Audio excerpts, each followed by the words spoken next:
Alright, so as everyone knows, Block is built of only strikers, and even though they're all strikers, we all know some are better than others, and because of that, some of them were forced to take on other roles. In this video, I'm gonna go over every single Block player and see what position and what role suits them best. Before we get started, here's a graphic of all the possible positions and roles I'm gonna be using in this video, and also, before we get any further into the vid, I am gonna be doing this video from an anime only perspective, so I'm not gonna go over any manga characters or abilities that players unlock in the manga that may make me want to change their position. First up, to start off, we have Niko, who is now a center back, and while Niko may be lacking in the physical department as he's about average height, standing at 5'8", he makes up for it with his field of vision and his ability to make smart plays like knowing when to dive in for a tackle or tracking the most dangerous target on the field. I will say, for me personally, Niko as a center back is not his best role, and that's simply because of his size. Niko's ability to analyze the game and make smart decisions can be used very well in the midfield, which is why I have him as a defensive midfielder with the role of a deep line playmaker. Of course, Niko's ability to excel in this role could vary on a few things like his actual passing ability, because we haven't seen too much of that. But as from what I've seen right now, I'm going to put Niko as a defensive midfielder with the role of a deep line playmaker. Next up, we have another person who has already been moved to center back, and it's Aryu. And just off appearance alone, Aryu probably has the most legit potential as a center back out of everyone in Blue Lock so far. Dude is literally 6'5", and his weapons are jumping power, long reach, and headers. I mean, that's literally the Van Dyke build. But besides that, center back may not actually be Aryu's best role, because he honestly could be pretty good in his default position, which is a striker, more specifically a target man. Aryu basically has the strengths of an elite target man, and honestly it would probably be a no-brainer to put him up as a target man up top, but we don't actually know how good Aryu's hold-up play is. But for my list, I'm going to put Aryu as a target man striker. Next up, we have the actual best defender that we've seen so far, which is Oliver Aiku. Even though we found out that Aiku is actually a striker, I think we can all agree that Aiku is for now better as a defender, because this man was literally single-handedly locking up Blue Lock for majority of the game. With weapons like his physique,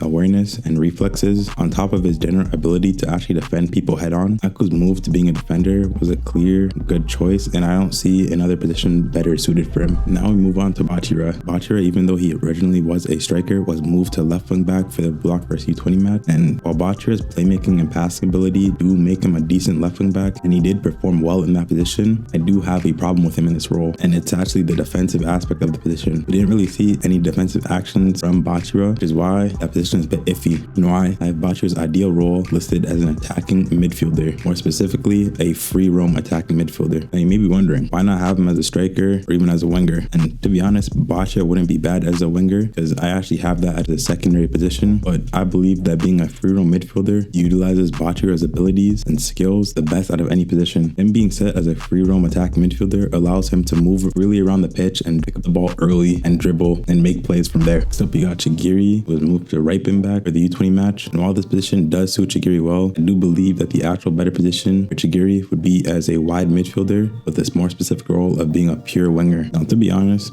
being both a right wing back and a winger is quite similar, and Chigiri could probably perform just as good in both positions, but since we didn't see too many defensive feats from Chigiri during the U20 match, I think it would just be better overall to put him in the more attacking role, as this would probably suit him better. And plus, he already used to play as a striker, so obviously transitioning to a striker to a winger would be a lot easier and better than transitioning as a striker to a wing back. Next up, we got a player quite similar to Chigiri, and that's Zantetsu. And I have Zantetsu as an inverted winger as opposed to being a pure winger like Chigiri, because his more acceleration type of speed would be a lot more useful cutting into the box rather than continuing outward for a longer sprint. Right, next up, we have Rio, and I have his ideal position as a center mid, playing as a box-to-box. And although Rio is a center back during the U20 match, and he did play well as a center back, I don't think the center back position allows Rio to utilize all his skills the best. Rio is the best all-rounder by far that we've seen in Blue Lock, and because of that, I don't think there's any other role that fits him better than to be the role that basically requires you to be an all-rounder, which is a box-to-box midfielder. I do also have Rio listed as a possible attacking midfielder, because his ability to copy other people's weapons would lead to him being a very versatile playmaker. I do have that as a second role. Next up, we have Tokimitsu, and I have him as a ball-winning CDM, CDM with a secondary role as a box-to-box. I chose this position for him because Tokimitsu is basically just a physicality beast with good stamina. He doesn't really have any other standout weapons like anyone else, so putting him CDM, or more specifically a ball-winning CDM, probably the best spot for him because that allows him to just press constantly with his high stamina and win it using his physicality. Next up, we have Shidou, and I have Shidou in a position I think everyone would agree on, which is striker, but more specifically, I have his role as a poacher. I don't think there's much to say about this because all of Shidou's talents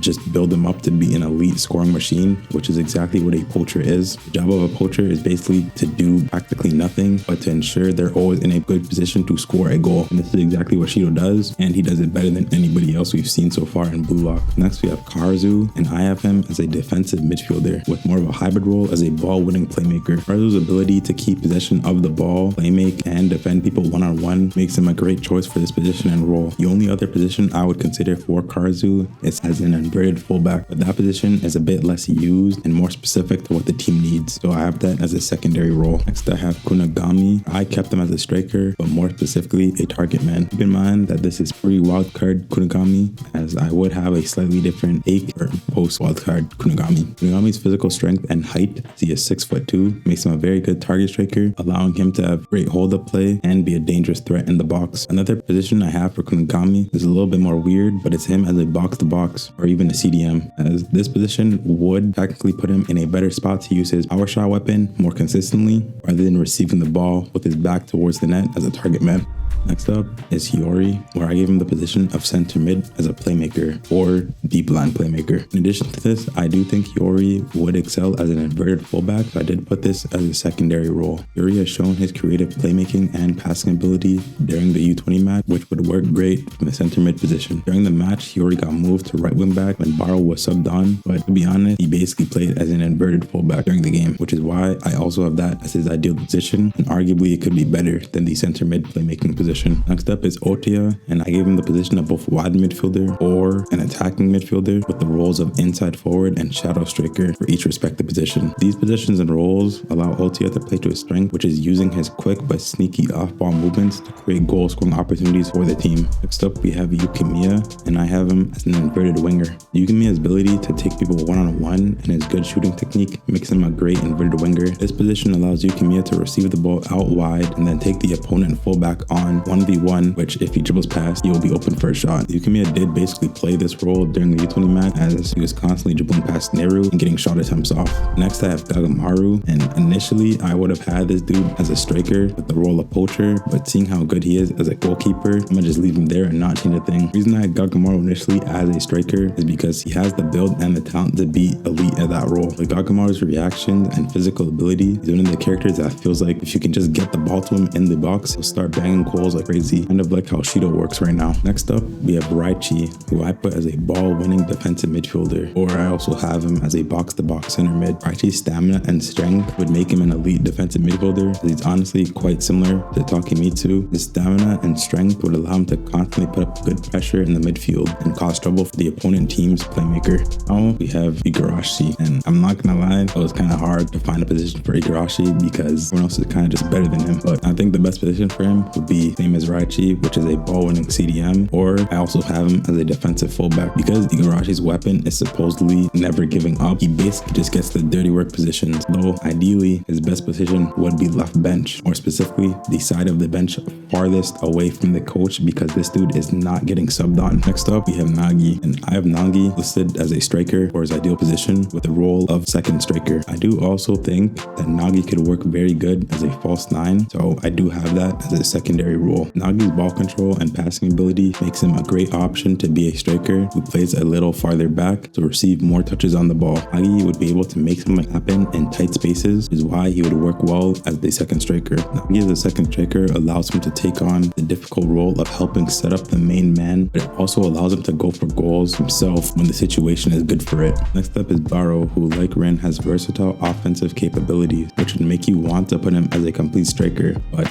because of his lack of willingness us to pass, it makes that choice a little iffy. That's why I have Barou listed as an inverted winger instead of complete striker, because it allows him to receive the ball earlier and make better use of his top dribbles. Although I have Barou listed as an inverted winger, it's honestly very viable, if not more viable, to leave him as the striker simply because of his straight up scoring potential from anywhere in the attacking third. Next up, we have Rin, and to be honest, he could fit in a lot of positions because of his offensive versatility, but I have his best fit as a complete forward or a false 9 in the striker position. You could also see Rin playing well as a playmaking attacking midfielder, as this way he can receive the ball at his feet more often instead of make runs into the box. Rin could probably play equally as well in all these positions, as Rin is just that good of an all-rounder when it comes to his offensive potential, whether it's passing, shooting, dribbling, or positioning. And lastly, we have Isagi, who I have his prime position as an attacking midfielder with the role of shadow striker, and his secondary position as a striker with the role of second striker. And while a second striker and a shadow striker are quite similar, I do believe that a shadow striker position fits Isagi a bit more. And to quickly summarize the difference between these two, a shadow striker will make more attacking runs into the box, while a second striker will generally stay in the supporting role or the main striker. From that explanation, I think you can see why Isagi fits the shadow striker role, as he was basically playing this role during the U20 match, as he would help Rin with build-up play, but then as soon as a scoring opportunity would arise, Isagi would ditch the build-up play and go make a run for himself in the box. But yeah, that's the end of this video. You guys let me know what position and roles you guys disagree with, or any position or roles you think I missed in this video.